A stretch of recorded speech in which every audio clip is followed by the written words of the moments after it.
fine. I'll say it. The red chimichurri at Chipotle sucks. Get it the hell out of here. Overrated. Couldn't fundamentally disagree more. I think that was written in to trigger you, honestly. You started to shake a little bit when you were reading it. You can't get much for $5 these days. You can get in Trevor's mind rent-free. Not mine. Yours. This is steel trap right here. Nothing gets in, nothing gets out.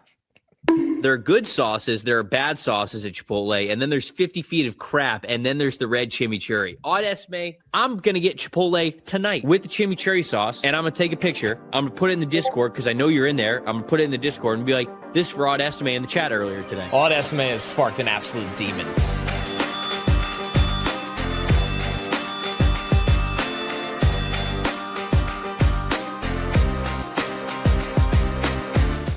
Welcome to the opening bell of the NFL Stock Exchange podcast, powered by the red chimichurri sauce at Chipotle, as you guys saw there from the cold open. What an exciting day it is here on the channel, Connor. We get to embark on the early position rankings, starting with a fan favorite, and that is, of course, the wide receiver position. Everybody's got takes on wide receivers. Everybody knows the wide receiver type that they like, the ones that are successful, the ones that aren't. It's going to be takes on takes here on this show. How you doing, my friend?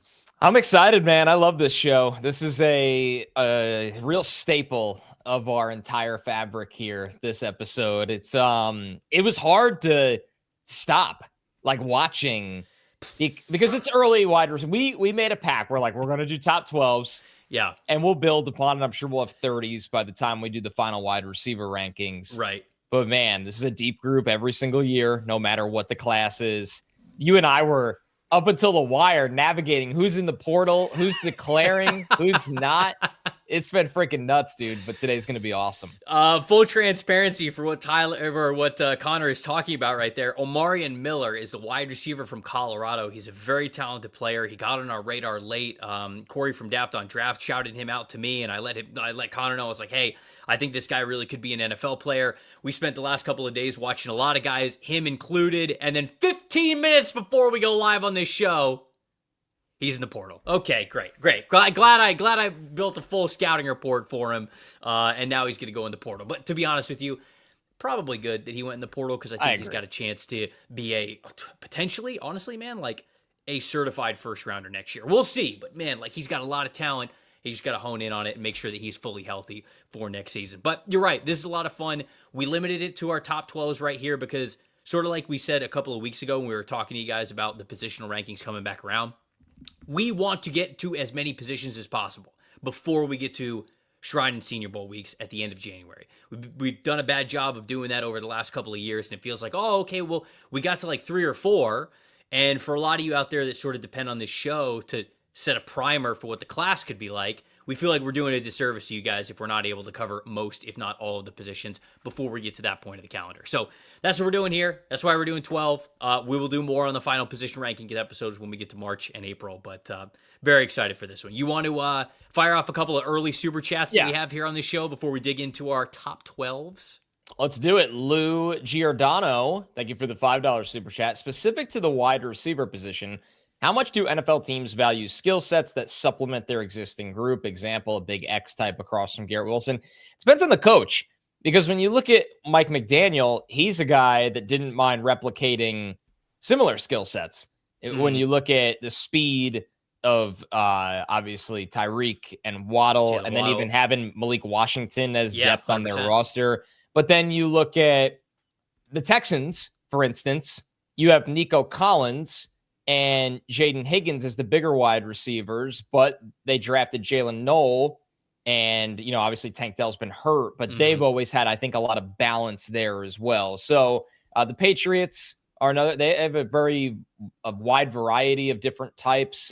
We could do this all day, but it really depends on the coach and how they kind of like to either complement each other or just have a certain skill set that they can use over and over again. Yeah, there's really 3 different types of receivers that you could have: X receivers, Z receivers, and slot receivers. And an X receiver is somebody who's going to play on the line of scrimmage. There's somebody who needs to block well, get off press well. Z receivers are sort of those move receivers where, yeah, they're outside receivers, but they're off the line of scrimmage, which means they can have a little bit of cushion between them and press. You can move them in and out. You can move them before the snap. You can get them in motion, all that kinds of stuff. And then slot only guys are the guys that, you're not necessarily going to win with size, but you want them to win with that quickness, those two-way goes, things like that. So within those 3 receiver positions, I think that you put it perfectly. It really varies from team to team. Some teams look at a certain receiver and you kind of have to check the box of like, okay, we need at least one guy we know we could put on the line of scrimmage who's got the size to be able to do that. But after that, you could have like some teams, you could have a wide receiver room with like the same guys after that. So it really does depend team to team, but really good first question that we had there.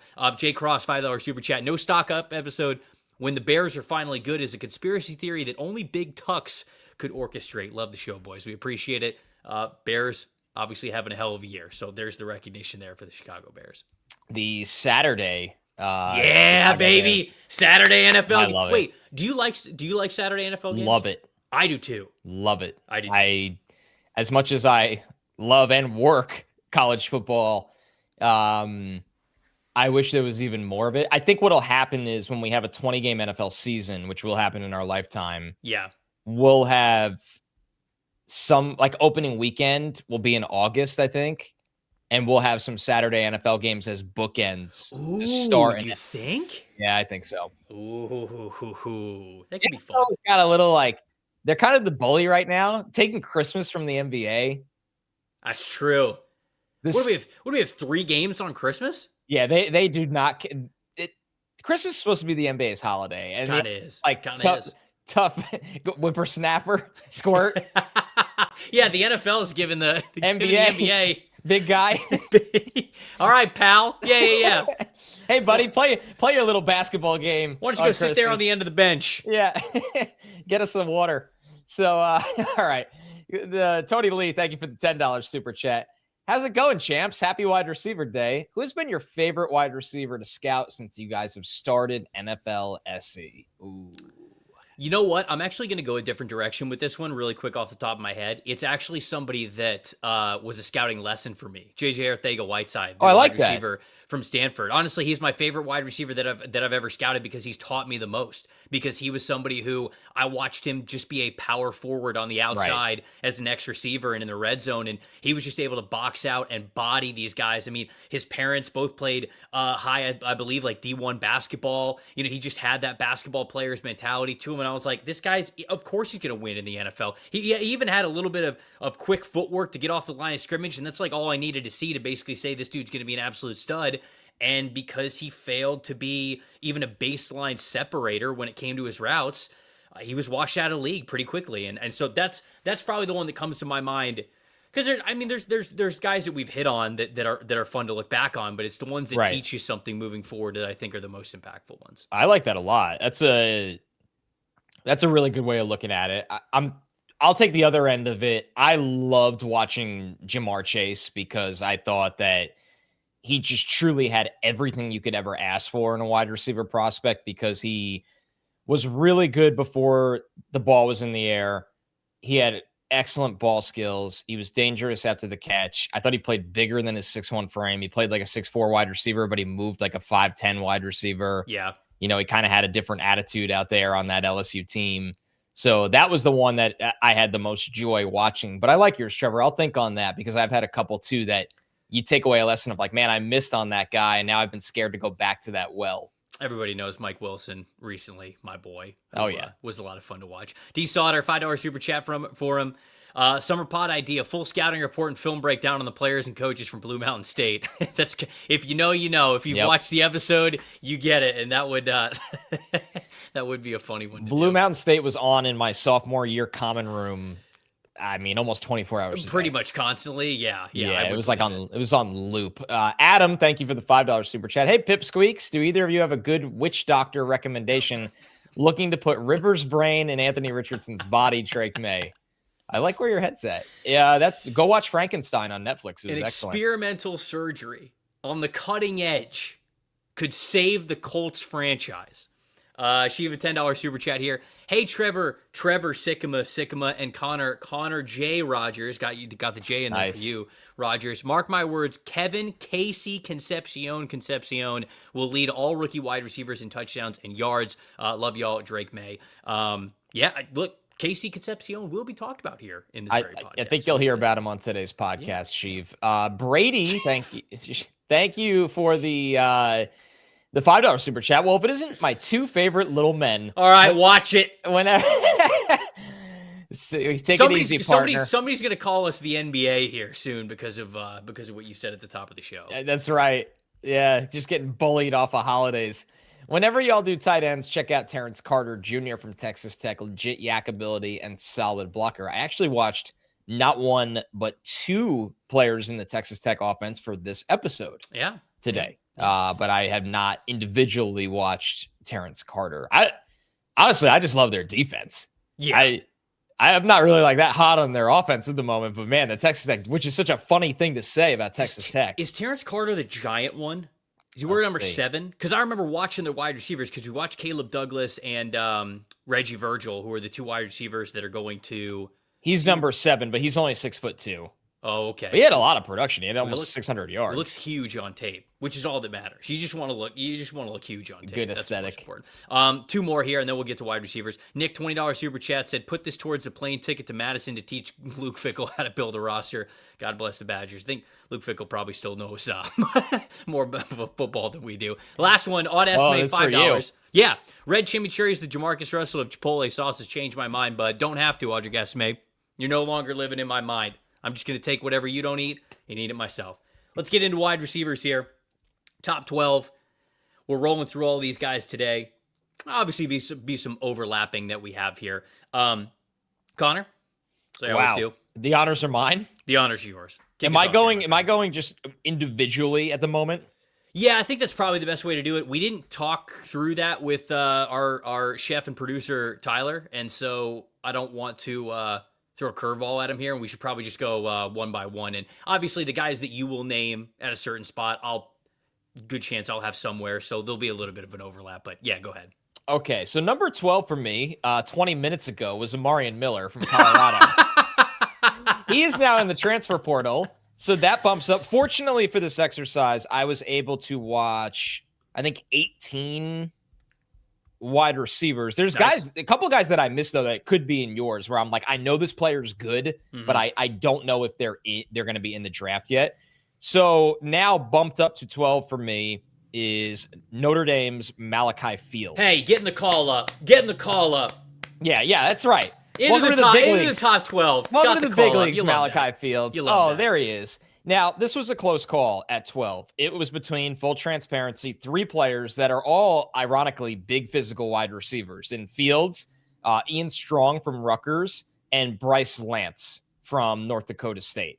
And I want to watch more of Lance. He's the one of the 3 that I've watched the least of, but I have seen some of him where he was in consideration for this. Fields is... Man, number one, you see the size right there, 6'4", 220, and does he use every bit of that physicality? He's not someone that's consistently running away from people. He's a bully at the catch point. He's got big, strong hands. I wouldn't be surprised if he has 10-plus inch hands at the NFL Combine. He can go up and just snag the ball out of the air, like snatch it and bully ball his way at the catch point. His ability to time his jump as well really stood out to me. And this is someone that can just be a quarterback helper in terms of, I'm going to put the ball up, make a play for me, and he does. So I really liked what I saw. Now, I watched him over summer as well. And because he was a transfer, let me pull up the summer notes before I get to some of the Notre Dame stuff. He transferred from Virginia. And he had over 800 yards last year and 5 touchdowns. And he caught about over 50% of his contested catch opportunities. And he had over 800 yards the year before that. So he's been a very productive player at the college level for a while. He's a filled out guy. Like, he's got an NFL body. It's not just 6'4", 220. It's a rocked up 6'4", 220. He knows how to use his back and his broad shoulders to really shield in one-on-one coverage. I thought corners had a tough time, even when they stayed in his hip pocket, to get around him or fight through him to knock away at the football. And I like what he can do for you without the ball in the offense. And what I mean by that is if you play him close to the formation or even out wide, you can ask this guy to block a lot. And that's really, really important for a lot of NFL offenses right now. So Malachi Fields, he's somebody that can be that quarterback helper. He's a physical player in the blocking game. He's a possession kind of player. He's not going to take the top off the defense. He's not going to be this overly dynamic screen player. I think some of his routes do fall into the habit of bullying through people rather than trying to be twitchy or silky smooth. And he's not the fastest player, but I think as a possession number 3 or 4 in an NFL offense, Trevor, I really like this player, and we have 3 years of productive tape from him now. Yeah, Lou in the chat saying a rocked up 6'4", 220 is how people often describe me. I have said that about you, Lou. Yeah. 20 more pounds. You said I'm 5'9", 210. and you'll be able to host the pod there. But look, for a possession wide receiver, this guy pretty much brings what you want to the table. I mean, he's 17th percentile, separation against single coverage, which, by the way, when you guys see the graphics on the screen, we're always trying to use 2-year sample sizes for these players. You know, we'll talk about a lot of these metrics here that you'll see on the screen, a lot of other things that we'll just talk about in conversation. And we have these numbers at PFF that we would consider like stable and unstable metrics. A lot of the numbers that you're going to see on the graphics are coming from our stable metric category, which means if you have a 2-year sample size, so a higher volume of sample size, so you have a bigger volume to work with. If you do these things well in college, a good chance you'll still be able to do them somewhat well in the NFL. If you don't do them well in college, it's really hard to think that out of nowhere you're just going to be good at it. So when you look at Malachi Fields and his profile, he just missed my top 12. He was sort of in that category of guys who are right in this mix to get the top 12, but he wasn't quite in mine.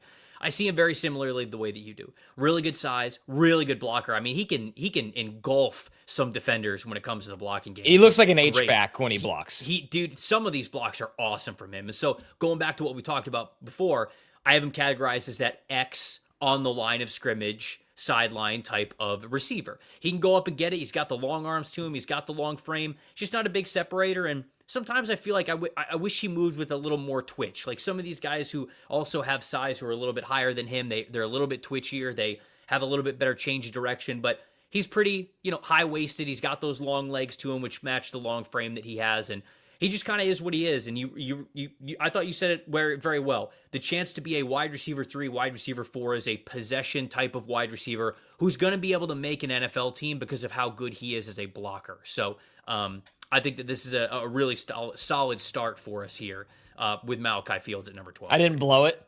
No, you did not. No. The show is ruined. Picked a great football player. Although I will say, you had Omar and Miller at 12. He was 5 for me. That would have been some good discourse. So that would have been some fun discourse there. But now you guys got to stay subscribed to the channel, and you got to tune in to 2027. Now you got to stick around for 2027 to hear that. One last note on Malachi Fields. Yes. Borkington makes a really good point in the chat. He said, we'll get a great look at him in Notre Dame's bowl game. Yeah, it's true. He's got one more game. I don't know why we put the stats up there. He's got one more game. Just kidding. Notre Dame decided to I love it. Pout about it. Take our ball and go home. Screw you guys. I love it. I hate it. I think it's so funny. I hate it. Also, they were one of like 14 big programs that did that. Yeah, I know. And Notre Dame was really the only one that people cared about. Yep. Yeah. Okay, so number 12 for me, Connor, I'm nervous. Germie Bernard from Alabama. Oh, wow. Yeah. You say that as if it's one of two things. Either he's way lower for you or he's higher for you. He's higher. Not like egregiously higher, but a similar range of our Omar and Miller differences. Okay, well, I know exactly. I know exactly why you have him here, and I think the tier gap. It's funny because the tier gap's not as crazy as the actual number gap. So where do you have him? Because when the graphic is up there, the graphic is up there, so it'll I have show. him 6th. Okay. So you have him 6. I have him 12. Oh, okay, here. perfect. The chef is just... No, he's cooking. He's cooking. so good. I don't even know what to say anymore. The consensus ranking, by the way, guys, that you will see on the graphic comes from the mock draft simulator. So Tyler used where their average draft position was in the MDS and the results that we have there. He went and he got in the basement. He talked to Mike McCarthy. He looked at the database of where these wide receivers are drafted. So the consensus mark is where they are drafted in the mock draft simulator. So Connor's got him 6. I got him 12.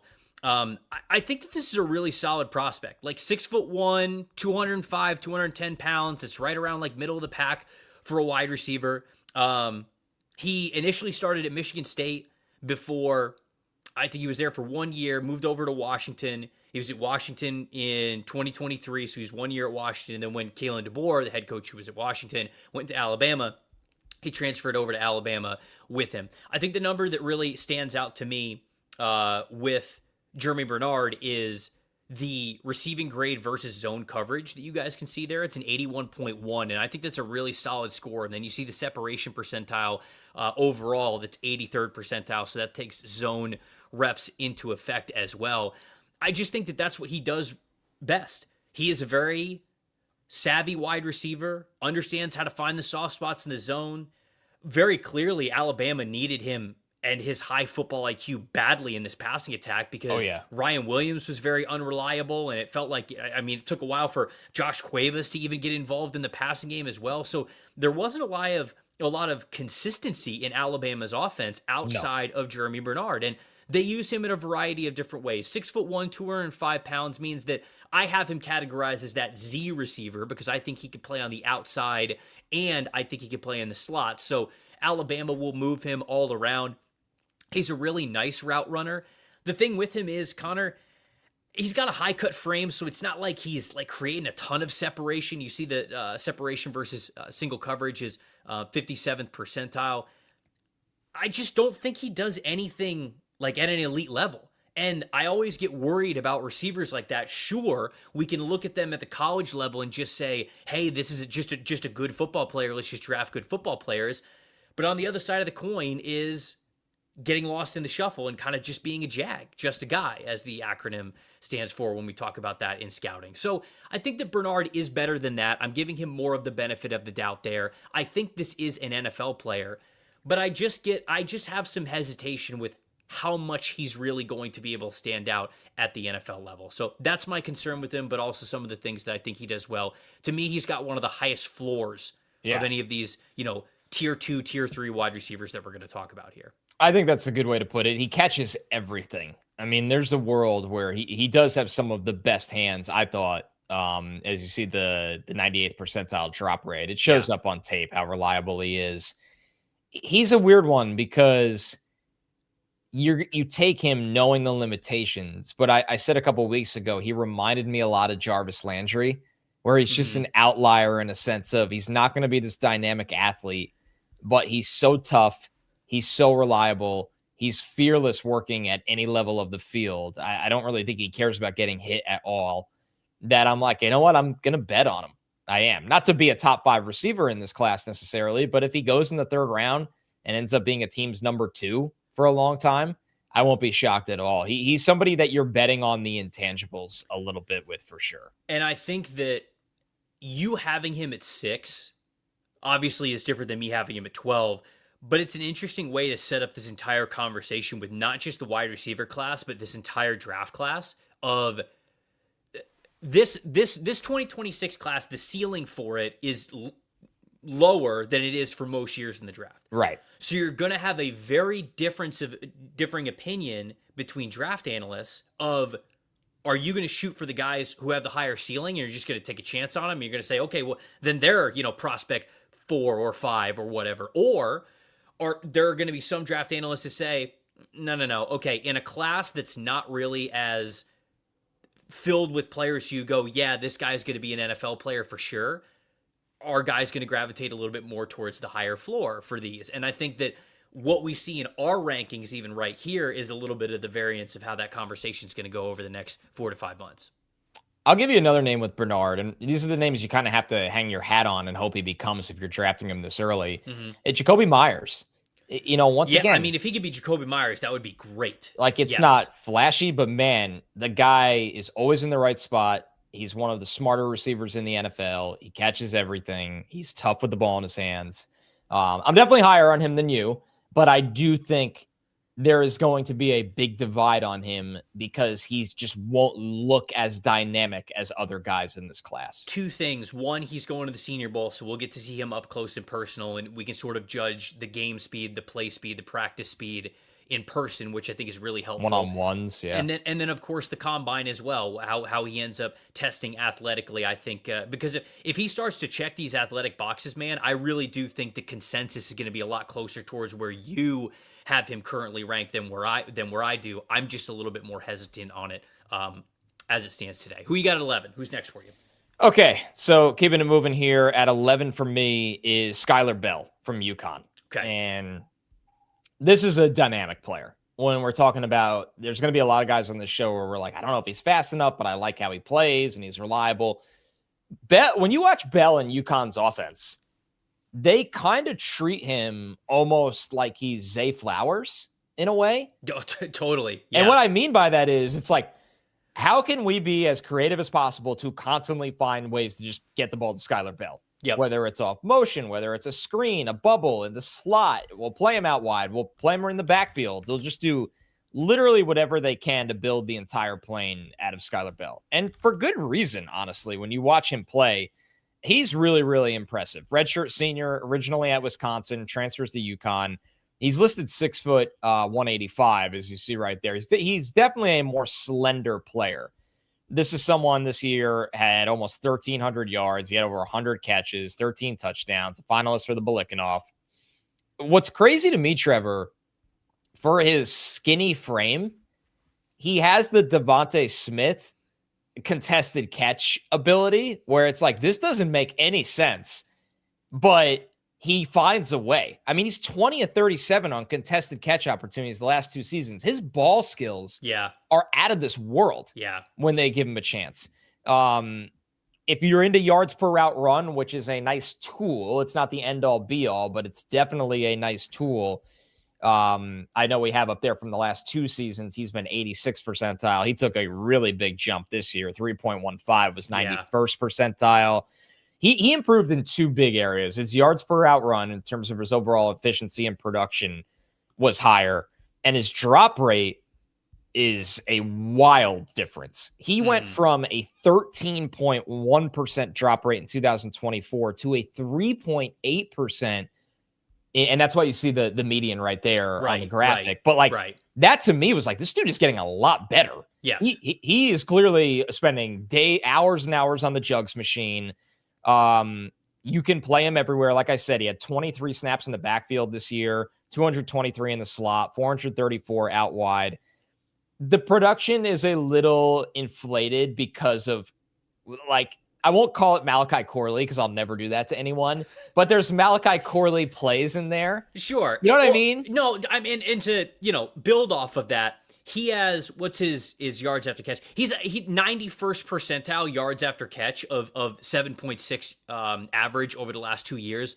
A lot of that is because of the average depth of target. Like, you go back and you watch his plays, he's getting the ball on screens or quick slants or whatever it is, and he's kind of just running in a straight line because the offense is set up for him to do that. It's not like he's this super dynamic athlete after the catch. Yeah. So, yes, I'm glad you brought that point up. I forgot I wrote it down. 85 of his 140 targets came in the 0 to 9 yard range. Yeah. So you have to factor that in, but I actually think there's a bigger NFL ceiling for him because of how good his ball skills are. I just don't know if he'll be strong enough to get off the line of scrimmage playing on the line. So that's why his usage shows him as an outside receiver a good amount this past year. I have him categorized as a slot receiver. I would agree with you. Because I think that it's those little, like, shifty and short area bursts are how he wins. And I think you get to win consistently like that in the slot. And then, like you said, you don't really have to face true press coverage a lot when you're in the slot. So I have him as wide receiver 9. So I also like him a good amount. But what worries me is the 1 year wonder of production this year. the catch percentages were pretty low in his career outside of this year. And if what we get this year is what we get in the NFL, I think that'll be great. But I'm just a little bit hesitant on him because of that. Other than that, though, not just a strong route runner, a savvy route runner. He will use tempo in his routes all the time where it's like, okay, he's kind of running, 60, 65%, setting this guy up. Boom. Okay, now I'm going 100. And it's just like, it's the varying speeds to do the subtle little things to create separation. That's how you get a pretty high separation percentile score that he has had the past year, because it's 38th percentile, or what was it? 78th percentile overall over the last 2 years. It goes up to 84th percentile overall if you just look at this past season. So a shifty dude, a smart route runner, a highly productive player, but one that I do think probably has to play in the slot to continue to be successful in the NFL. Who was 11 for you? Who was 11 for me? It's a great. So he was 9 for you, Skyler Bell. Okay. Yeah, it's a great question. Who was 11 for me? Oh, Chris Brazzell from so Tennessee. This was one of the players that I have not evaluated yet. So I know it says outside of the top 12, but I have not. I watched 18 receivers. This was the one when I was done where I was like, that would have been the next guy that I really need to get to. So Chris Brazzell is very interesting. He is a redshirt junior, but he did officially declare for the draft. He is 6'5", a legit 6'5", 200 pounds. Now, he played at Tennessee, but he was at Tulane. Originally, he redshirted his first year, had 8 starts the next year, transferred to Tennessee, really struggled in his first year when he was at Tennessee. And then this past year, though, he was fantastic this past year when it comes to him being a deep vertical threat. And that's really what he is as a receiver. He is an on the line of scrimmage X type of a dude, but he really is a vertical wide receiver. Now, I know what you're saying. Oh, a tall vertical receiver in Josh Heupel's Tennessee offense? Those have definitely worked before. Let me go ahead and draft me one of those once again. I like Chris Brazzell, at least his potential, much more than I liked Jalin Hyatt. I was not a fan of Jalin Hyatt. I thought a lot of his production was very clearly schemed up to mask a lot of the weaknesses that he had, particularly with him as a route runner, not being able to break on routes and sink his hips. I also like him more than I liked Deontay Thornton last year, and the reason why is because Brazzell is inconsistent. But when he really wants to, the way that he could chop his feet, flip his hips, and change direction at 6'5", 200 pounds, that's the stuff that is difference making. I think he has one cut ability as a route runner that all of these other vertical outside wide receivers that we've seen at Tennessee throughout the Heupel era have. And so the play speed, the vertical speed, that's where he is going to win. And he has been dominant at that, truly, like this season. I think that he has been fantastic in that area. The issue is that there's all sorts of inconsistencies with all of it. I thought he was hot and cold as a blocker, especially when he realized, like, okay, the run play is not even coming towards me a lot. Like, it was just very hot and cold. There were times when I felt like he was the first guy kind of like giving up and jogging or walking on a play before the whistle was blown. There are times when if he knows that he's not part of the route progression, if he knows that he doesn't really have a chance to get the ball, you just don't see that same play speed with him. But when he turns it on, that's an NFL-looking wide receiver. And that's somebody who could be extremely valuable as a deep threat type of a player. So a lot of inconsistencies for him, and even with contested catches and a higher drop percentage than you want, as you guys can see on the screen. But this is a dude who I think vertically can really play in the NFL as a wide receiver 3 type. It's just kind of going to come down to him and how much he wants to be consistent and how much he wants it, because I think it is in there for him to be an NFL guy.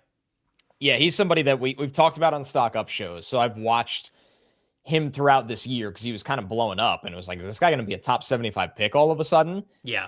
So I'm definitely really curious where I land on him for the final eval, and I'll watch now that he's officially in the draft. I'm going to watch him over the next month, but I'm curious where he stacks. So it's because we've seen this before, right? And you harped on like, no, he's actually running real routes. It's not the fake Tennessee stuff. He can at least. Yes. But everybody's going to have the like, do I do this again?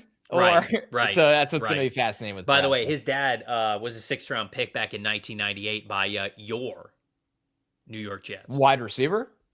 I don't remember. I don't know what he played, actually. Interesting. He was only on the practice squad with the Jets before he played with the Cowboys for a little bit. He mainly played in the CFL. So he spent a little bit of time in the NFL, but he mainly played in the CFL for his football career. All right, number 10. Yes, sir. What you got at number 10? Yeah, this will be one of the most polarizing players in this position group across the draft, and that's Chris Bell from Louisville. I have 10? Chris. 8. Okay, he's 8 for you. Yeah, he's 8 for me. Yeah. So Chris Bell, who unfortunately tore his ACL at the end of November, it sounds like, which is a total bummer because what we love about Chris Bell is the kind of athlete Chris Bell is. And, ACLs now, they get it doesn't drop you a day or anything like that. I was not in the camp that I saw very often saying Chris Bell was a first-round wide receiver. I thought it was more of that top 45-ish pick. Yeah. We'll see how the ACL affects him. But man, Trevor, this dude, 6'2", 220, and he looks every bit of it. Louisville kind of uses him the way the Steelers use DK Metcalf. Yeah, they do. It's like, hey, shallow crosser, okay, run 100 miles an hour and kill anyone in front of you. See, I know I have him wide receiver 8. Like, I have him even higher than you, but, like, that's what I don't like. I didn't think you liked him, which I actually thought he was not going to be in your top 12. I don't love him. He's just a a weird crazy athlete. And, like, when I'm building my numerical, like, number for these guys, when I'm watching their film, I give him so many points for being an elite athlete. I know. So I give him all these points, and then it's like he doesn't really run a lot of legit routes. No. A lot of his production is just schemed up stuff. I don't think an NFL team is going to lean into that as much because not a lot of wide receivers that you do that for. So, yeah, this guy has so much athletic potential, but I agree with you. I think that his game is incomplete. I really do. Yeah, there's not. I actually thought the release package got a lot better this year. That was where I was like, okay, there's times where he's kind of twitchy off the line and is getting into his routes. And I mean, he is the creatine protein wide receiver of this class. This dude is just jacked beyond belief. He will run through people, but it's not a ton of refined wide receiver stuff. And they didn't need him to be, because he ran away from so many people or ran through so many people. He reminded me a ton of Quincy Enunwa, who had his career. No way. Is that the comp you wrote down? That's the comp I have in the draft guide right now. Dude, wow. That's crazy. That's awesome. I thought I was on to something with Quincy Enunwa. I thought when you got done talking right there, I thought I was about to drop some knowledge on people. Jets knowledge. Like, hey, you guys remember Quincy Enunwa? No, I was never going to beat the Jets legend Connor Rogers at a Jets comp player. We have had like 0 day 3 picks that are really fun, and Quincy Enunwa was one of them. So he'll always, and got an extension. By the way, Quincy Enunwa at the combine, 6'2", 225. Yep. That's what Chris Bell is going to be. And he ran a 4.45. No, they're the same exact guy. They're the same player. And Enunwa got an extension from the Jets after a couple years where he was kind of just a developmental guy because of the exact stuff that Chris Bell does for Louisville. Which is going to happen because he tore his ACL. Right. So just run it back. Close enough. Welcome back, This is a Quincy Enunwa clone. Yep. And there will be an offense that values what he does. Just know you are getting more of a offensive threat than a refined wide receiver. Mm-hmm. And that's Chris Bell. By the way, literally everybody in the chat, whenever we bring up a wide receiver and start to talk about them at all, they go, it's Mike Evans. Just for every wide receiver. I saw that in the beginning. Is this the next Mike Evans? See, Peter in the chat just said Chris Bell is the Quincy Enunwa of Mike Evans. Peter also said, we have Mike Evans and Chris Godwin at home. New York Jets, Chris Brazzell and Arian Smith. Oh, man. That's the goods. That is the goods. That's a good bit you guys should do with your friends, like close to the draft when your friends start following, like, oh, I'm hearing that, Carnell Tate's, this guy's pretty good. And you just walk in and go, oh, it's Mike Evans. Yeah. But then when they talk about Jordyn Tyson, do it again and see if they catch on to you. Oh, I watched him. He reminded me of Mike Evans. It is really funny, though. All, Drake, Mike Evans. Man. All jokes aside, it is funny how when you go through the draft process, not just us when we talk about wide receivers, but listen to anybody and how they talk about a big wide receiver that they like. They're going to talk about the size. They're going to talk about the contested catchability, and they're going to say, if they like them, probably that they're a little bit better of an athlete than they get credit for. Mike Evans. It is very funny that the way that people talk about big receivers that they like every single year. It's just like, oh yeah, Mike Evans. Oh yeah, Mike Evans. I can't wait. Mike Evans. I can't wait for my wide receiver 9. That's the Mike Evans. Who do you got with 10? Oh, if you say who I think that you're gonna say, I'm gonna be mad at you. I'm gonna be mad. 10 for me. Are we at 10? We're at 10. So we're at. Deion Burks from Oklahoma. Okay. Can't quit him. You love Deion Burks. Him. He's another guy I have not done the full evaluation. I can't quit him, man. So he's a redshirt senior at Oklahoma. Where was he before? He was somewhere before Oklahoma. Oh, he's at Purdue. He is 5'9", 180 pounds. All right. You see some of the numbers on the screen over the last 2 years with him at Oklahoma. You talked about how yards per route run is a really good number to showcase how much a guy was emphasized in his offense. Deion Burks, not a damn bit. 1.39 yards per route run, 4th percentile. The average depth of target, 6th percentile. The yards after catch per reception, 24th percentile. I don't care. Some of the worst analytics you'll ever see, but I don't care. The dude's got so much athletic potential. I can't give up on this guy. If I go down with the ship, so be it. He was number 50 on Bruce Feldman's freak list in 2024. And this is what Bruce Feldman had to say. The 5'9", 190-pound junior from Michigan was an excellent get for the Sooners. Burks proved to be their strongest wideout in squatted 540 pounds. In the bench press, he benched 400. And in the power clean, he power cleaned 340. He also topped all receivers, in jump height measured in forced plates based off his velocity at takeoff. This dude has an unreal amount of explosiveness that comes from the small frame that he has as a wide receiver. I think he played on the outside for Oklahoma as sort of that Z receiver, as somebody off the line of scrimmage. I think he's just probably a slot guy at the NFL level, if he is a slot guy at all. But there are routes when I watch his film that he will put his foot in the ground and either cut or accelerate in a way where I just go, that's an NFL wide receiver. Like, that is somebody who actually wins on Sundays. And when you look at dude, it's not like the guy can't catch. Contested catch percentage over the last 2 years, 93rd percentile. Drop rate over the last 2 years, 95th percentile. They just didn't throw him the ball. Right. They just didn't throw this dude the ball. Separation percentile It's overall, bizarre. 90th percentile. 60.0 separation percent against single coverage. That's 59th percentile. The dude's open. He can catch. He's super explosive. They never threw him the football. I don't know, man. It's strange.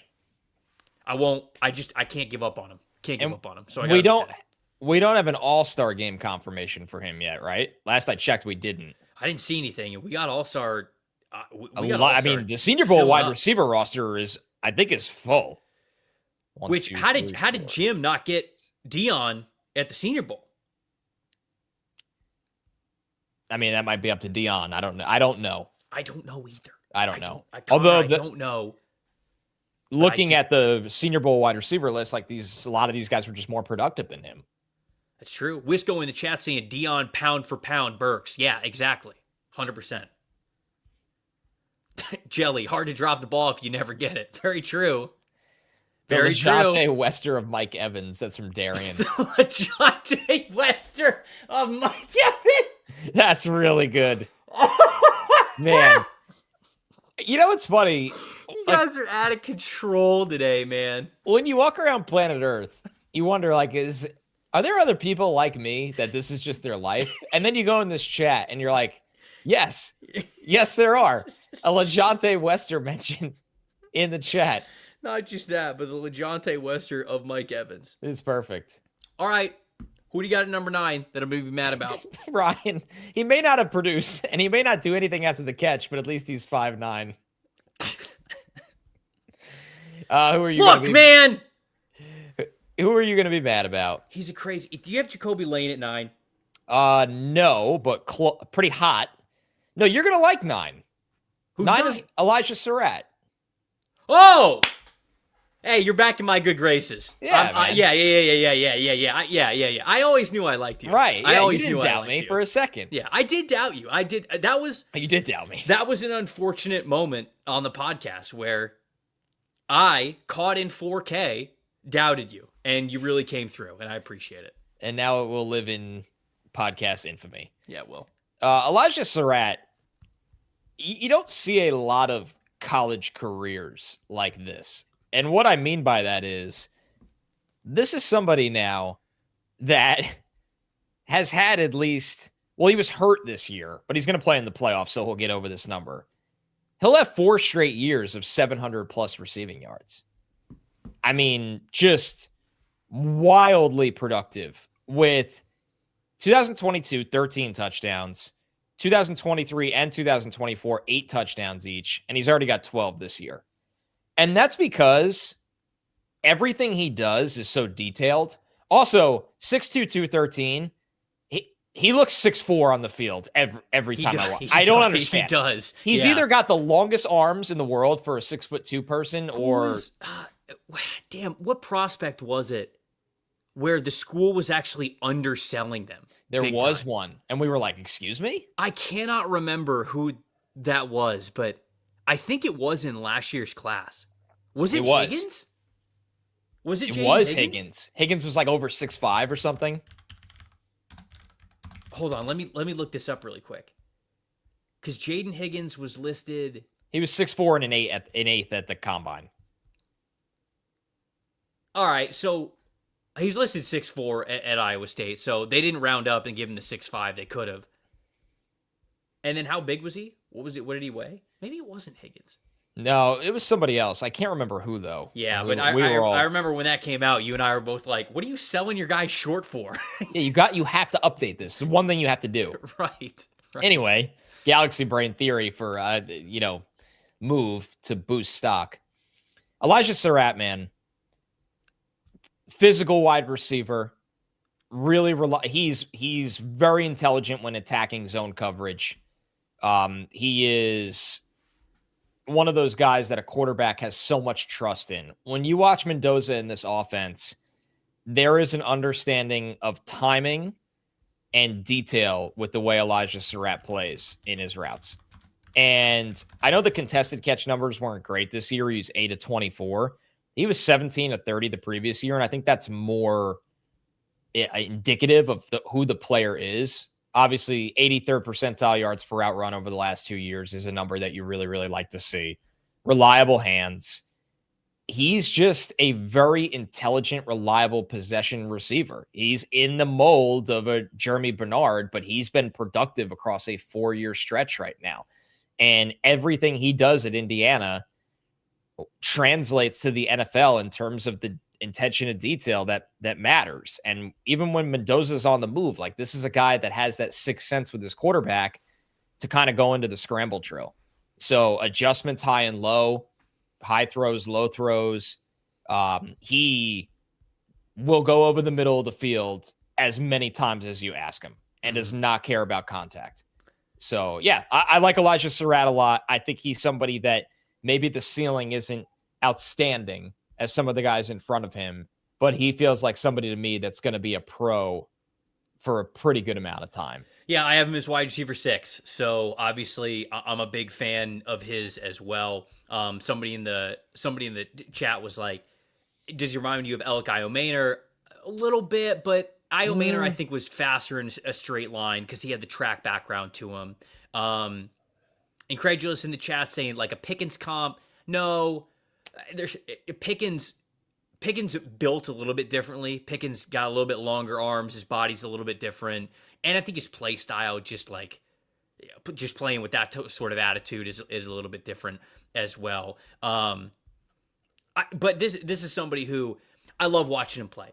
These are some of my favorite wide receivers to watch, of these guys who have NFL size, who have a little bit more size to them, or those outside wide receivers who, Sarratt, he's not the most athletic guy in the world. He's not going to be somebody who is really putting his foot in the ground, is able to create a ton of separation vertically, or really able to create separation in and out of his breaks because of athleticism. He's not going to be a high yards after catch guy, as you could see, below 50th percentile in yards after catch. But I think he's got really reliable hands. I think he's good in contested situations. I think that he's got a variety of different releases off the line of scrimmage versus press, which is really, really important, because if you don't threaten vertically with your speed off the line of scrimmage, and cornerbacks know that they can recover on you pretty easily if you're beat, you better believe they're going to be very aggressive to get physical. Because think about it. If you're a corner in press coverage and you're lining up against a guy that you know has deep speed, where if you go to punch them, whether one hand or two hand, whatever it is, if you were to punch them when the ball is snapped to really get hands on them and try to disrupt their release and disrupt their early route, and you miss, let's say you swing your hand in there and the wide receiver very quickly just breaks your hand, or breaks where you're trying to punch, and he's immediately swimming over the top of you and you got to recover. If you have somebody who's vertically fast, you're not going to catch up to him. So you're going to be much less confident and aggressive when trying to get physical with him. If you're somebody like Elijah Sarratt, where that's not a big part of your game, well, then when guys try to be very aggressive at the line of scrimmage with you, what you have to do is you have to win cleanly in your releases. You have to have a nice two-step, jab step, diamond release, split stance release, whatever it is, to really just get these guys a little bit more on their heels. And there's not a lot of big guys that love to do that. And there's not a lot of big guys that have the foot speed to be able to do that. I think Sarratt does. So he's a very nuanced big man, which I always really love watching, those nuanced big receivers. And so, yes, he's not a separation guy. A lot of his catches at the NFL level are probably going to be more contested than you want them to be. But there's a reason why his nickname is Waffle House. And it's because, his team and his coach says he's open 24/7. So love the nickname, love the player, love the game. I'm a big fan of Elijah Sarratt. Maybe a little bit, in a way, when Juju was at his best, they can win in similar ways. Like, just that they're the same size, and kind of that, like, hey, you could be a big slot for me. You can play on the outside, run the slant, timing, reliability. Aiden in the chat saying, like, so Keenan Allen. I mean, Keenan Allen to me is kind of like best case scenario. That's right. Like, I don't know if I'd comp him to Keenan Allen, but that's kind of how he wants to win, Yep. I like the Juju Smith-Schuster comp. I don't mind that one. I think that one's a pretty decent one for him. Okay, so what am I up to now? 9, but did we go over 9 for you? I can't remember. Skyler Bell was 9 for me. Skyler Bell was 9 for me. And then Chris Bell was 8 for me. So oh, wow.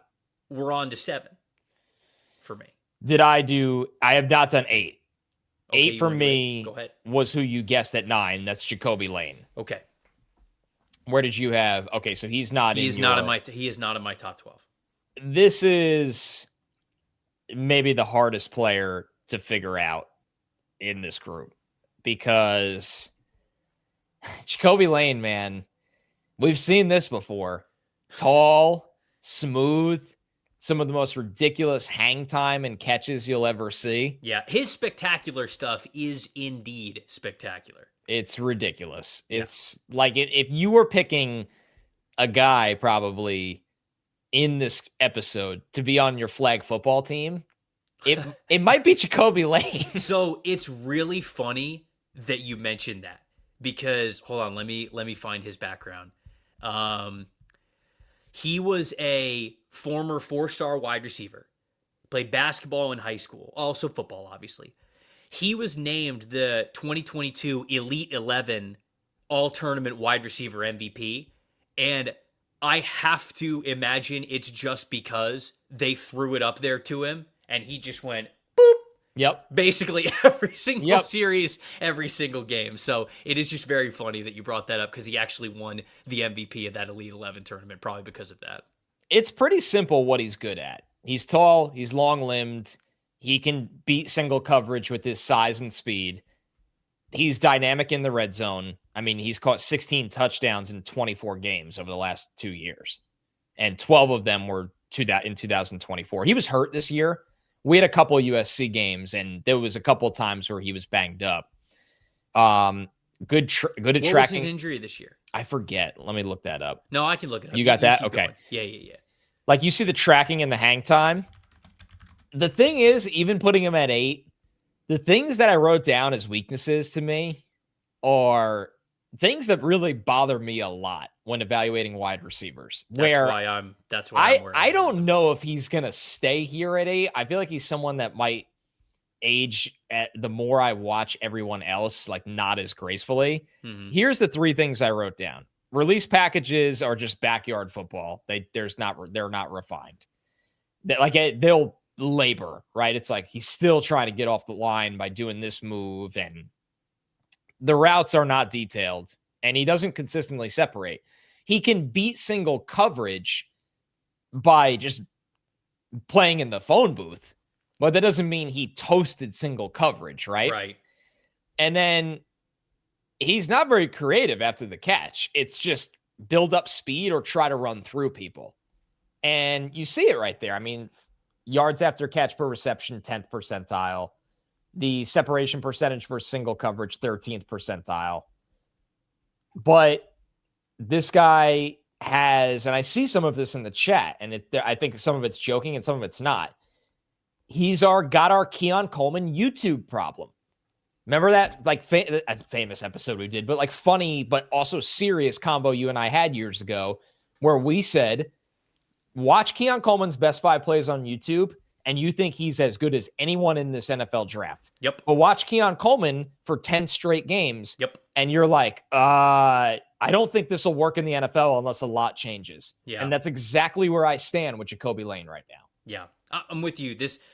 I thought that because we were doing top 12s, one, I didn't love Jacoby Lane over summer when we watched him because of exactly what you mentioned. This is normally not a wide receiver that I like to gravitate towards anymore. It's funny because at the beginning of the show, I talked about J.J. Arcega-Whiteside, and back in that 2018, 2019 draft class cycle, I liked J.J. Arcega-Whiteside. I liked Kelvin Harmon. You remember him from NC State? Yes, I liked him a lot. You know, and like Hakeem Butler was up there as well. And so, like, these are players that ended up just being guys who could not separate. And it's just so hard to win as just a contested catch receiver in the NFL. There's just very few that do it. And when I watch Lane, unfortunately, I see a lot of the similar things that you talked about where he's not really creative in his routes. He's not really creative in how he sets up defenders. He's not really creative after the catch. But Connor, what really does it for me are those 2 numbers that you see there on the screen. The contested catch percentage is only 66th percentile. Dude, I need you to be in the 90th percentile if that's all you're going to be. You have to dominate that way. The drop rate, 8.6%. That's 34th percentile. That drop rate's got to be at minimum 80th percentile. So if you tell me I have a player that, and you combine that with just a 13th separation percentile against single coverage, if you tell me that this is a player who almost always, when you are targeting him, he is going to be dealing with some sort of contact, and those numbers aren't elite, unfortunately, this is the way that I would say that is this is a wide receiver that I would let somebody else draft. I get it. That's kind of how I am viewing Jacoby Lane right now. Yeah, I would have liked to see him go back to school, to be honest with you. I don't understand why he declared, especially with Maiyava going back. Right. Like, that would have been no Makai Lemon.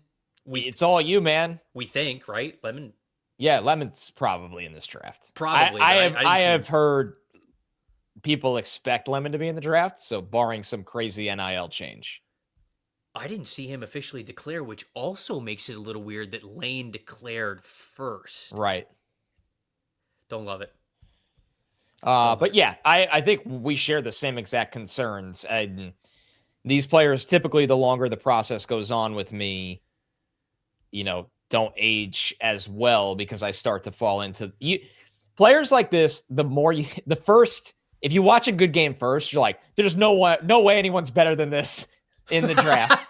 And then you watch 3 games and you're like, oh, it's not just mossing people and being the most dynamic jump ball athlete on the field.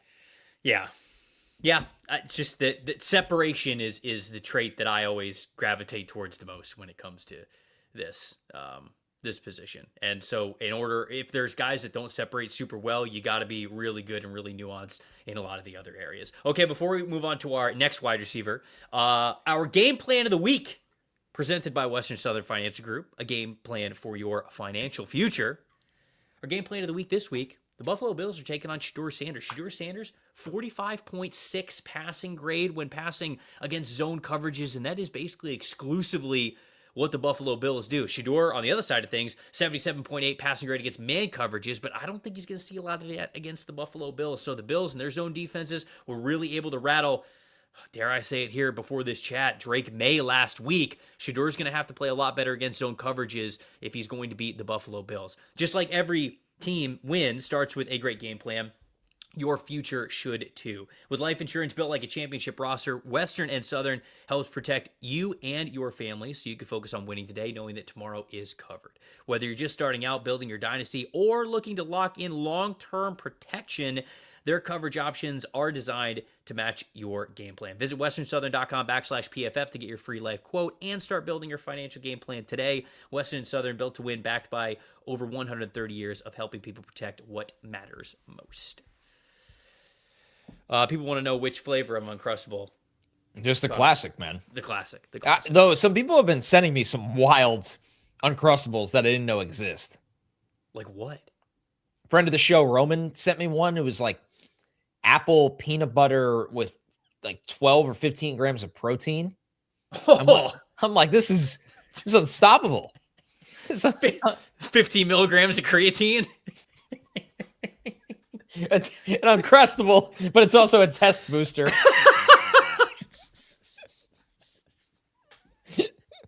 I can't wait to see some fitness influencer be like, I put on 60 pounds of pure muscle. You know how? This apple peanut butter and Tren Uncrustable. You go to the doctor and he's like, your testosterone levels are off the charts. And you just show him you having this bad boy every day after working out. See, Peter's got it. Peter, anabolic steroid Uncrustable. Yeah. No, I think for the anabolic steroids one, you have to put the crust on. I don't know if they could do that one without the crust. They're not going to make it that tasty. No. Nothing in life is that good. Okay, you want to run through a handful more super chats before we get into yes, let's do that. Odd estimate. Oh, we read. Yeah, we read that. No. You're not reading that other one. You're not reading it again. No more FaceTime. Estimate. This is my bribe for you to talk about my guy Jacoby. Maybe it didn't go the way you did. I had him 8th. You had him 8th? Yep. I didn't. So, yep. You got your wish. Bit, $2 super chat. What up, whippersnappers? What up, Bit? Fredo, thank you for the super chat. Can't wait to see who you guys have as the Fraudrick estimate of the draft. Oh, that's ice cold. Well, that'll be the running back episode, right? Yes. Yeah, that'll be the. Alex, $10 super chat. Guys, help! Big Tux has kidnapped me and is giving me just the crust. That's my only food source. Love the show and happy that I finally made a live show. What's up, Alex? Appreciate you joining. Keep up the awesome work. You dingleheads. Dingleheads, that's good. Come on, there's kids that watch this show. Aus10, great. Thank you for the $5 super chat. If Carnell Tate isn't number 1, we boycott. Well, stay tuned. You're going to have to stick around. Irish Eagle, $5 super chat. Long time of the show. I like that. Hopefully that... Love you, long time of the show.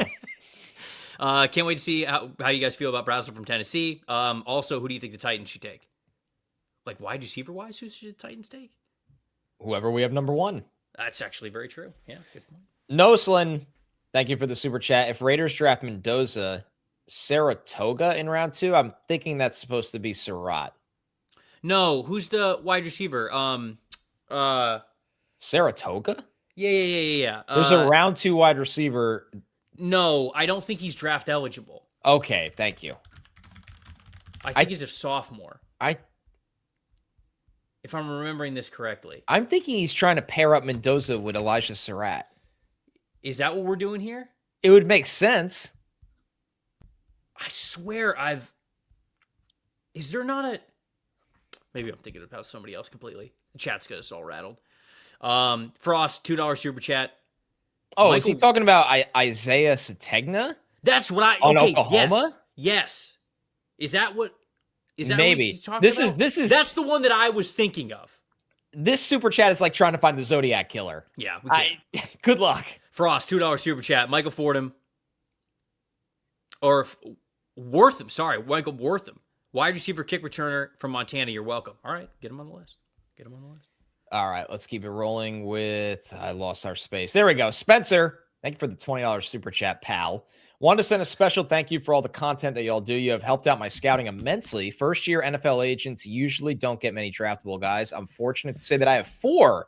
Thank you, fellas. Spencer, let's go, Spencer. Love to hear it. Congrats on the draft class, and good luck with your first year as an NFL agent. Okay, so we have solved the case of the Zodiac Killer because Nolson with another $2 super chat. If the Raiders draft Mendoza, Sarratt in round 2. That's what I was trying to say. You were on to something. I don't hate it. But that it was wild because it was pretty close to the Oklahoma receiver's name. That's why I was all bamboozled. Man, what a job by Noslin. The Dark Strike, thank you for the super chat. Sup, chumps? Can we get 3 deep wide receiver picks from you both for in the later rounds that you think can put your names to as we follow them in the league? Keep up the good work, gents. Love the show. We'll do plenty of that when we get to the final wide receiver rankings. Yeah, you're in the right place. That will obviously lean into what you're talking about there. Luke, $10 super chat. Hey, short stacks. Nah, that's a good one. Connor, have you tried the new apple flavored Uncrustable? Had one watching Monungai highlights. Are you me, Luke? I haven't had apple. I think also it was honey that Roman sent me with all the protein. Ah, okay. Makes sense. Yeah, I don't know which one it has the test booster. Protein. But damn it, you'll find out. But man, you'll get to the bottom. When you see my jawline just become wild, you'll know I'm on the test booster Uncrustables. When Connor just morphs into the Sigma Man meme. Kristen has triplets in the future. You have any kids? Well, all of a sudden I have triplets. How? Test booster Uncrustables. That would be insane. Oh, all right. Brady, thank you for the $5 super chat. Shout out Malik Benson and Jadon Canady. I thought they would be solid contributors, but they've been balling and stepped up in big moments. Go Ducks. Go Ducks. I'm excited to watch the college football playoff, man. Playoff is going to be incredible. Yeah, it's going to be dope. Okay, last one. Spencer, $5 super chat. On the topic of wide receivers, am I a mental patient for thinking that Commanders should go...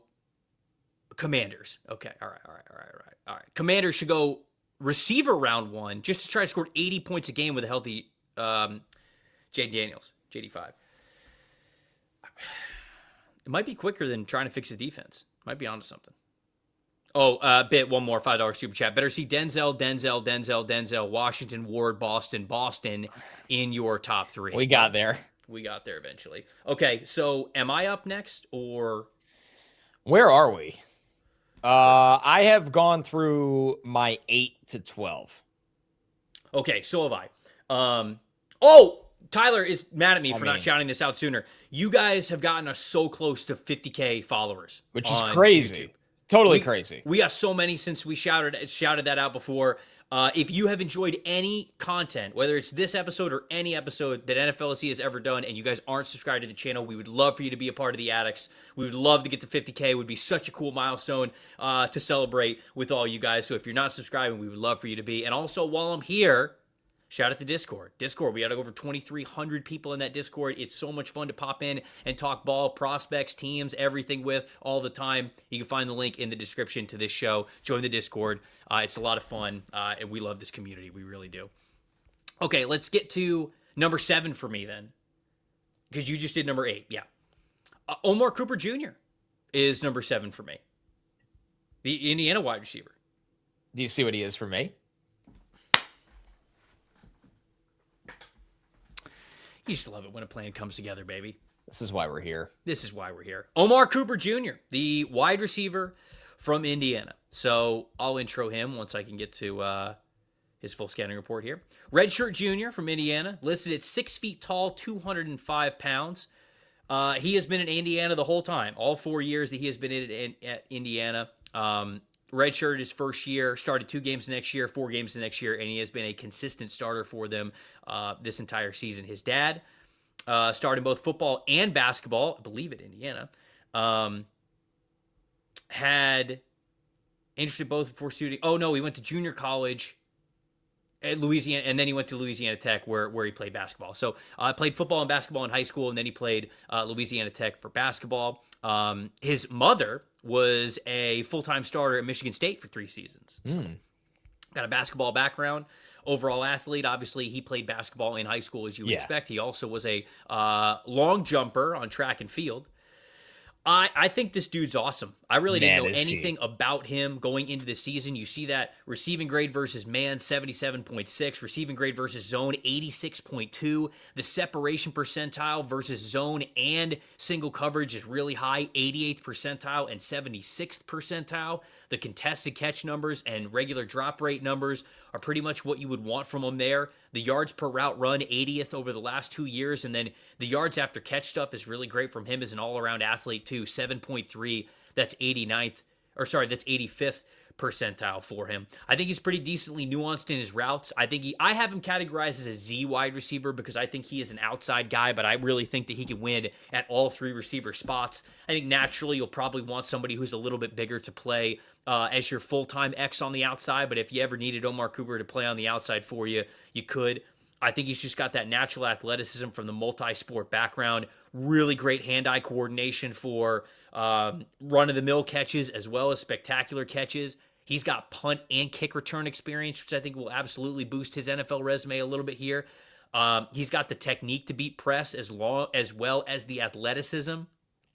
He's got some frustrating drops that he had this year, but overall you see the numbers are pretty fine when contested and not. Didn't face press coverage a ton. I mentioned that I think he's got the ability to do it, but just the overall snaps that he had to go up against press coverage is sort of that off the line of scrimmage outside receiver. Just didn't have to do it a ton because Sarratt was the guy that they would put on the line of scrimmage a ton. I think the after the catch stuff from him is a little bit more of just straight line athleticism and schemed up plays rather than it is like make you miss, like got a ton of wiggle to him. But overall, I just think that this is a really good NFL athlete, a guy who could play all 3 receiver positions. He has special teams experience. I don't know if he's got the highest ceiling in the world, but I absolutely could see him being a wide receiver 3 at the NFL level, perhaps a wide receiver 2, but I do like this player a good amount. Man, is he good. And like you said, felt like he came out of nowhere. It's interesting because in 2024, he only had 28 catches, but he averaged over 21 yards per catch. So he was making big plays last year, but you look at this year, he just exploded in terms of being a consistent part of the offense. And what I love about him most, Trevor, and that was a really good, recap of him. I just think his pound for pound strength and body control is excellent. Yeah. It's, you look at him 6 foot, 204 pounds. It's like, okay, average size. I mean, he forced 24 missed tackles during the regular season in our database, but you watch them, it's like you said, he's not juking or making guys miss all the time. He's able to bully through arm tackles, stay on his feet, keep his balance, run through contact.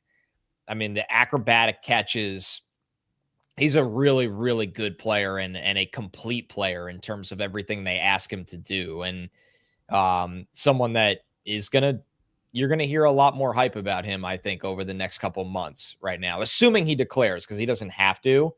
We're waiting on that as well. And I hope he's fully healthy for the college football playoff. Yeah, was it an ankle? What did he have in that Big Ten championship game? I'm not sure if they officially announced. Because he barely got to play. What did he play, like 3 Oh, he left like immediately. Yeah. Sucks. So Would be nice to see him in the playoff. Yeah, yeah. Somebody was mentioning that they liked Omar Cooper Jr. a lot, and then they watch more of his film, and he feels like play to play he's a little bit slow. I feel myself thinking that a little bit, but there are other plays where I see that athleticism in him, and so it's not a lack of an ability to do it. And so I have to lean on the ceiling of the other plays that I've seen from him, and just that you can get that a little bit more often, especially when the play speeds up at the NFL level. I think he's a good enough athlete to be like I said, a wide receiver 3 in the NFL, perhaps a wide receiver 2. Yep. Obviously, we see him exactly the same. First receiver that we've had in the same exact ranking. I had Elijah Sarratt at number 6. Okay, and I had Germie Bernard. Oh, that's funny. That is funny. So getting into top 5s then. Number 5. Yep, because we went through both of those guys. 5 for me, and I think we're going to have the same 5 players here, is apparently 5 for you. There it is. There it is. Wow. Okay. So I had KC Concepcion. I wanted to save my summer rankings just to kind of show the jump. I think I had him wide receiver 11. So I did not love him coming into the season. Needless to say, I thought a lot of his stuff at NC State was very gimmicky. It was funky. Yes, I thought it was very gimmicky. I mean, at NC State, this was a guy that literally played receiver and running back. Yep. So, and I think he threw a couple passes. Yeah, he completed a pass in both 2023 and 2024. It's such a funny note. I mean, he legitimately had 19 carries last year for NC State. And the year before that, he had 41. So this is somebody that wasn't necessarily a full-time receiver until now. Victor said Mike Evans been 5'11".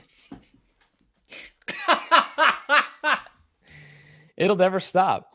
It's the new Alfred Collins. Please keep this bit going. I don't even awesome. I don't even know the origin of this. Yep, this is Mike Evans. Same school and everything. Oh, that's great. Amazing. Casey Whoa, Concepcion. Garrett, hold on. Garrett's in the chat saying Percy Harvin 2.0. That is lofty. I don't think he's that athletic. Percy could move. Percy was ridiculous. I don't think he's quite that good of a linear athlete, but I agree. But man, he's an explosive play machine. Yes. I'll say that right now. And it's off of both short and long throws.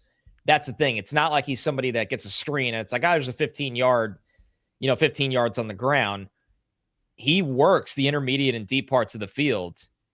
He had 26 explosive catches this year. That's 15 plus yards. You know what I really liked about him too, is that we got to see it from him against South Carolina. He beat, is it Cisse? The corner? Oh yeah. Brandon Cisse. Yeah. Brandon Cisse. He smoked him on a play. Yep. And there are people that think Cisse is a first-round corner in this draft.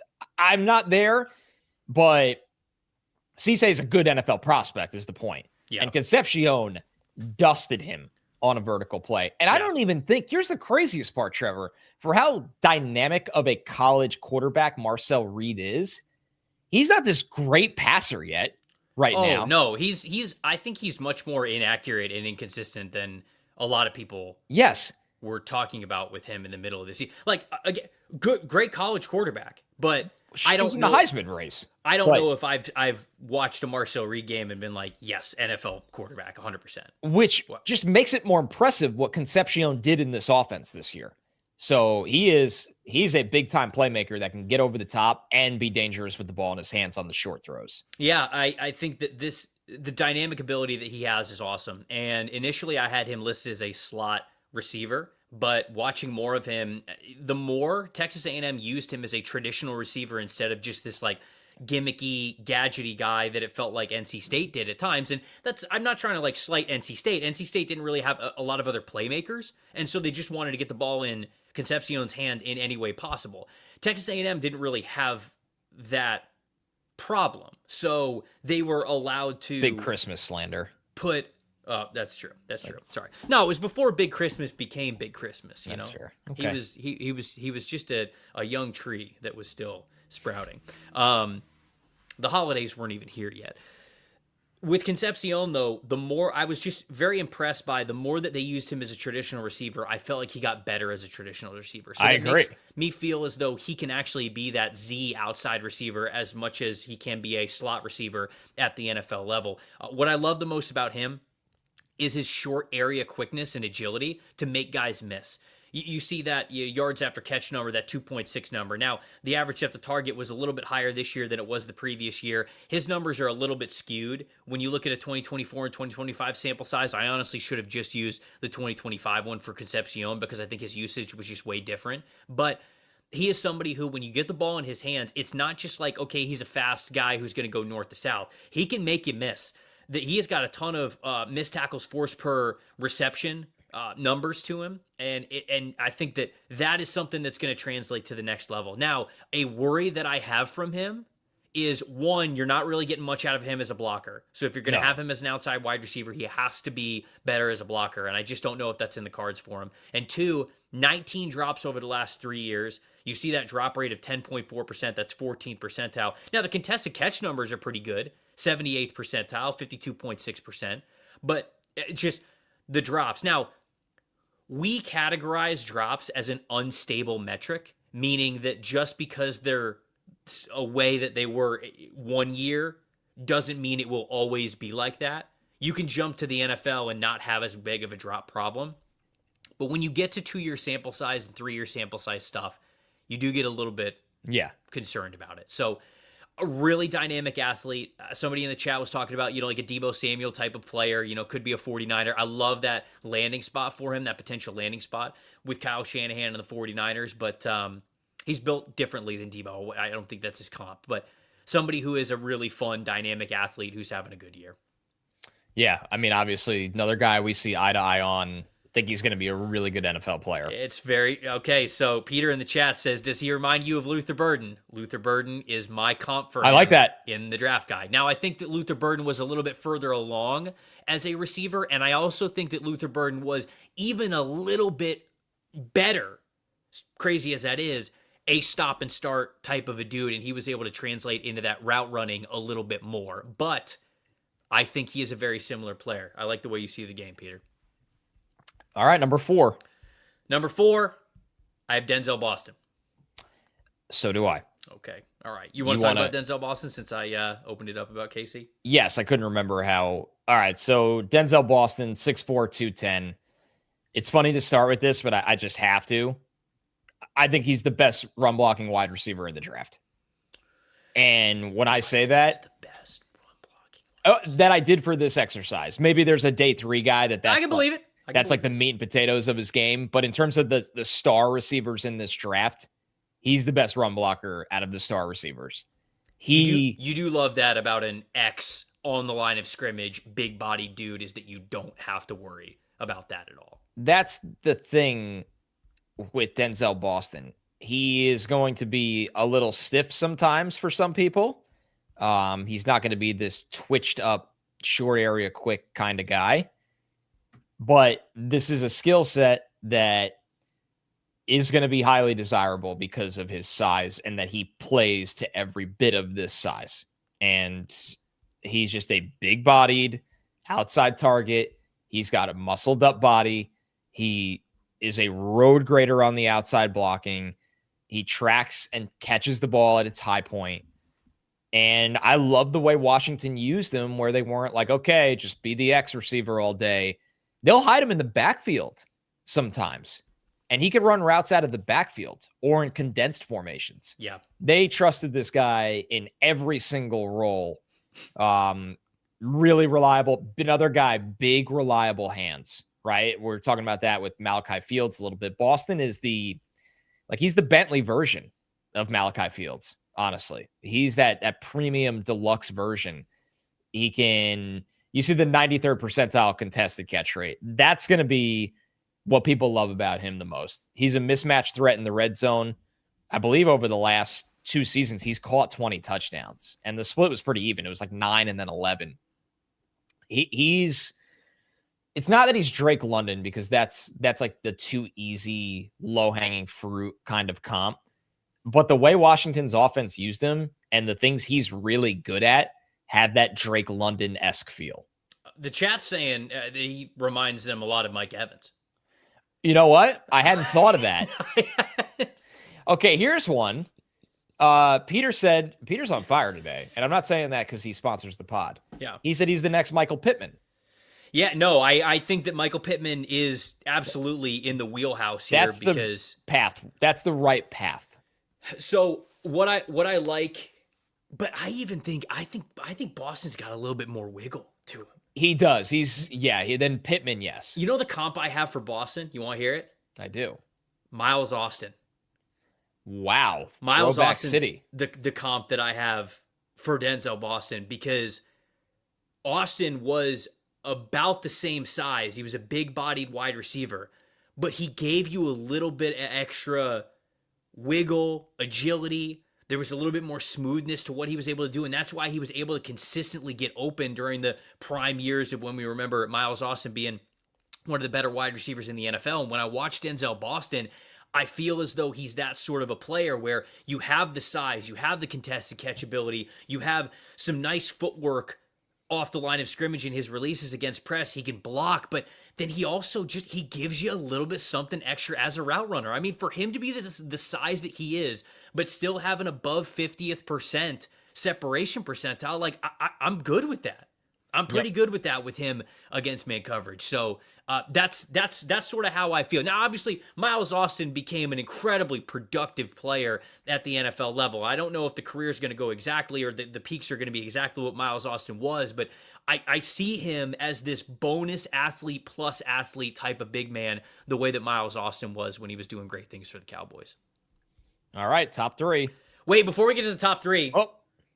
I hope we have the PFF player prop tool video on hand, because if we don't, then it's going to be 3 seconds of silence, and then we're going to get into our 3 wide receivers. But hopefully I'm introducing this correctly, and we got a lot of really cool stuff going on over at PFF.com, specifically with the PFF player prop tool, which you guys could check out, hopefully, here with this video. Everyone's got takes. Numbers have truth. And the truth is, most people are betting with emotion. Sportsbooks feed on it. TikTok gurus sell it. The hype machine runs on it. That's how you lose. PFF is different. You're betting with winning data. The same data trusted by all 32 NFL teams and the sharpest minds in the game.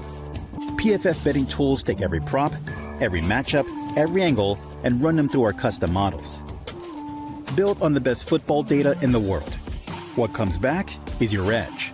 Simple, sharp, and built to win. Want to go deeper? PFF puts a pro-level analytics department in your hands, giving you the same insights teams use to find every advantage. Build your game plan with matchup analysis. Project every snap, every matchup, and every edge before kickoff, because the smartest plays start long before Sunday. Hit rates show how a player performs against their prop and against defenses built the same way. It's the data that gives you real confidence in every pick. Next, Key Insights translates PFF data into the story behind every matchup, giving you the why that powers your bets. From coverage schemes to defensive looks, it's the context that turns raw numbers into winning decisions. When you're ready to take action, filter through every prop on the market and focus on the opportunities that matter, by game, matchup, or value. Then, shop for the best available line in your area and tap your book of choice to place the bet instantly. Everyone's got takes, but now you've got truth. Bet with data, win with PFF.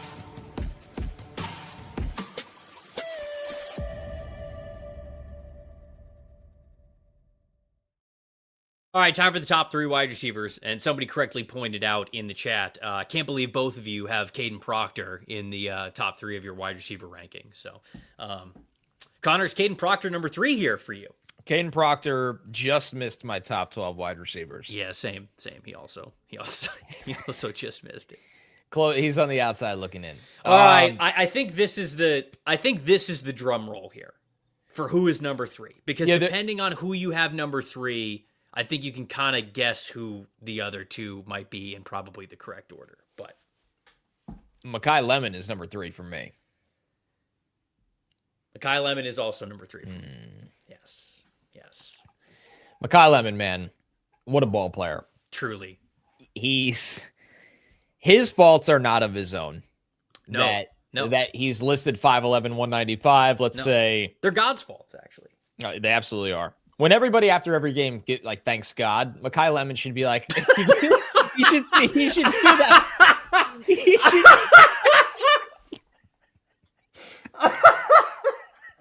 I would applaud if he was like, you know what?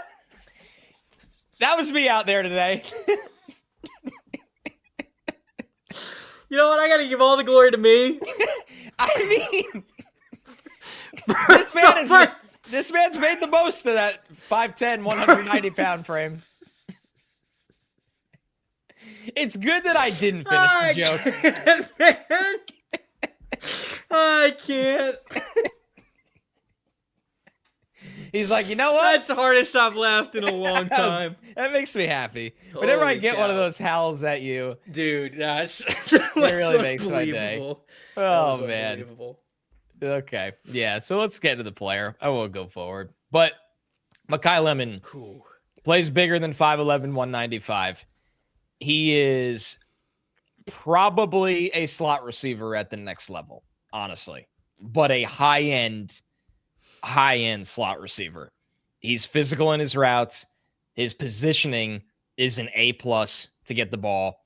He constantly knows how to alter tempo. His IQ against zone coverage is an A+.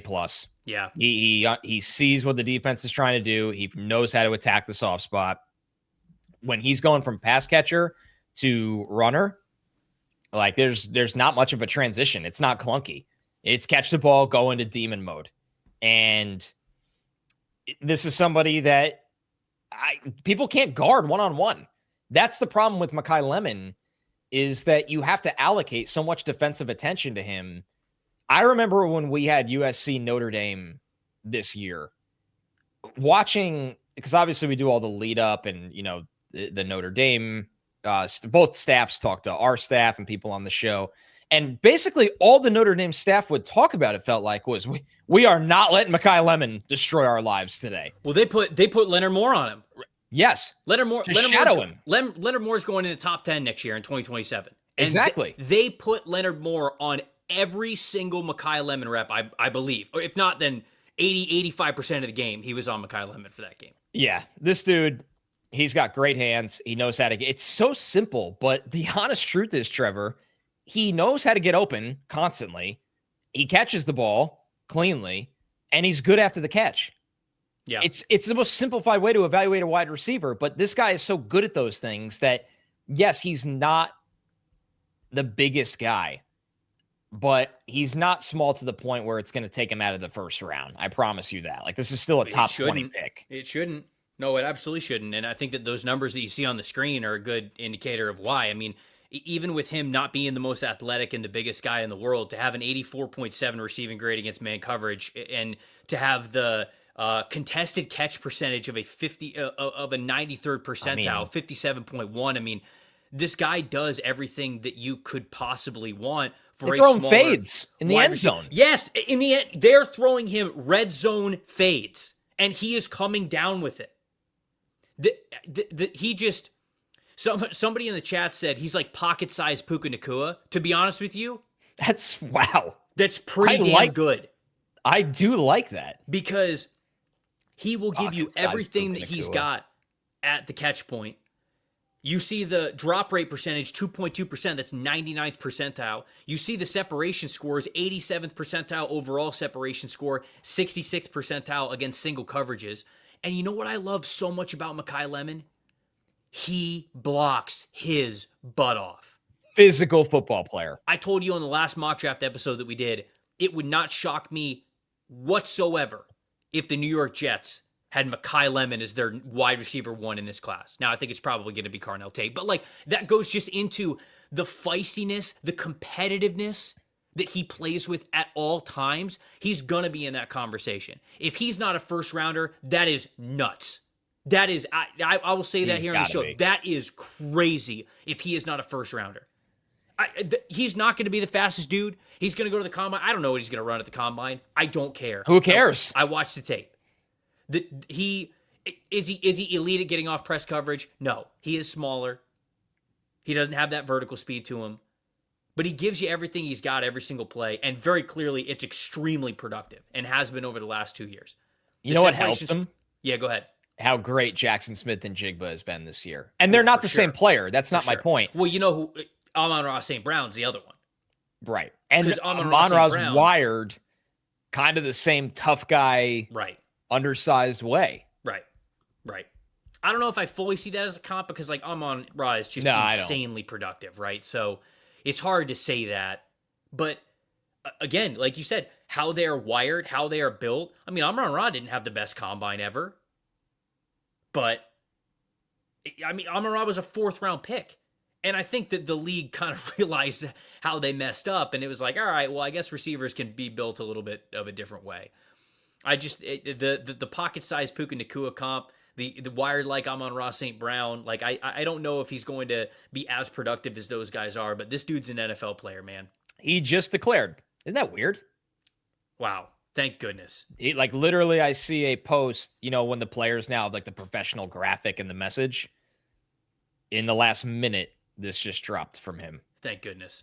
If Makai Lemon's in the draft. If it came out and it was like, no, he's going back. We'd end the show there. We wouldn't even see who wide receiver 1 and 2 are. Alex said his yak's a little bit underwhelming. I wouldn't call it underwhelming. Like, he's not super dynamic after the catch, but he's still a guy who ball hits his hands, he's up and gone. And within 2 steps, this guy's basically getting to top speed. So he's not super creative after the catch, but he's somebody who he's going to consistently get you yards after the catch, as you can see by the 77th percentile there for him. Who do you have at wide receiver 2? One of my favorite players in the draft and one of my favorites from the summer, Carnell Tate. So 1 and 2 did not actually, this is what, I don't know the last time this happened. 1 and 2 did not change for me from the summer. Carnell Tate was 2. You and Tate at 2? Nice. Maybe. I'm pretty sure. He was higher for you than he was for me because I had some questions about the overall play speed from him, but he's answered a lot of those this year. Oh, and he's number 2 for you as well. He is number 2 for me. I had a weird feeling. I was like, I think Trev might move Tate to 1, but I don't know. No, so you want to know what's funny? I'd love to know what's funny. I do, numerical grades for different categories that I have for players watching them on film. Jordyn, Tyson, who we're going to talk about in a second, and Carnell Tate have the exact same numerical grade. So it was really sort of a coin flip, but I'll talk about why I have Jordyn Tyson at number 1. Carnell Tate, man, he is just so detailed for a physically gifted guy as well. 6'3", 195. He's got the long limbs, big strides, chews up a lot of turf.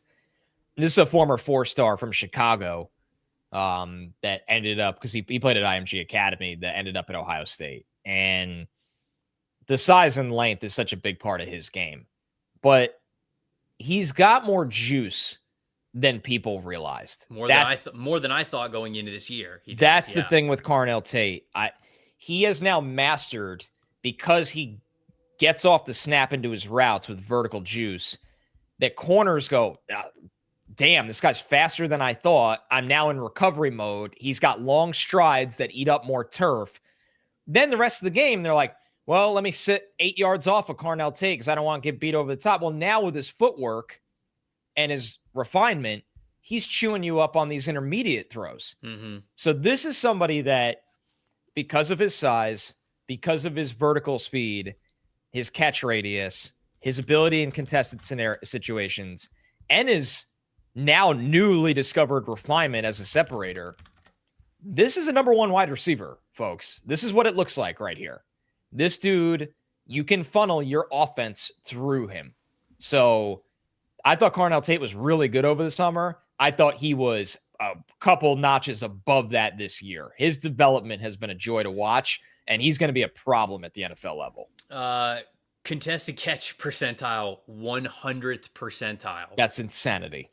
He has 0.0 drops this season, and over the last 2 years has a 97th percentile drop rate. Simply put, if this ball gets anywhere within his catch radius, he is coming down with it.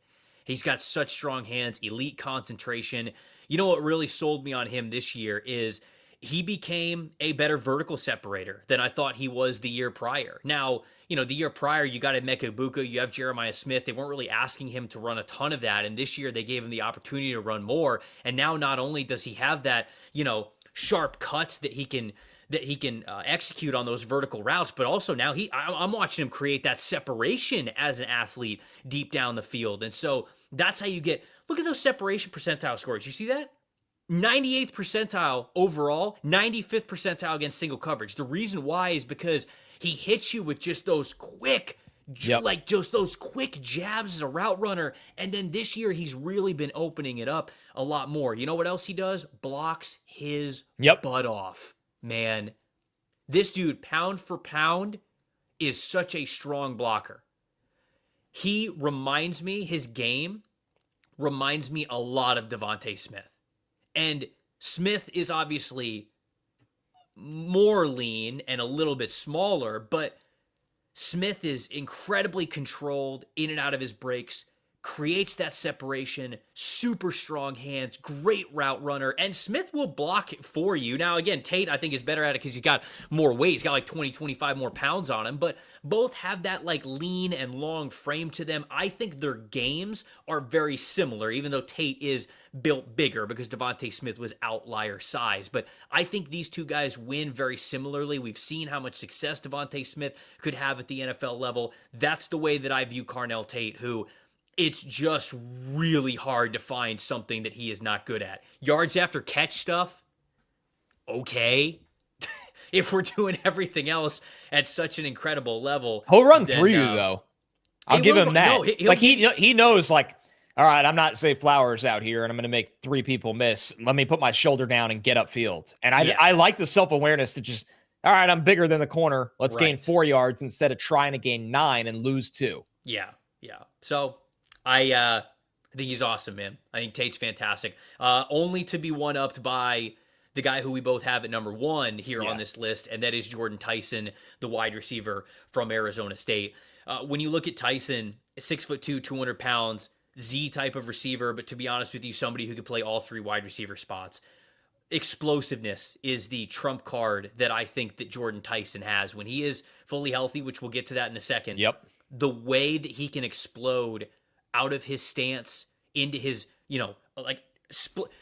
a split stance release where it's just kind of visualized like this, guys. You have one foot in front of the other, and then when the ball is snapped, it's a little bit of a jump, like it's a little bit of a hop, and then boom, your feet are even next to each other. And then at that point, if you are explosive and fluid in how you move, that corner can be screwed because then you can beat them either way. When you can master a split step release the way that Jordyn Tyson can, it is so almost impossible to be able to keep contain on press coverage from him.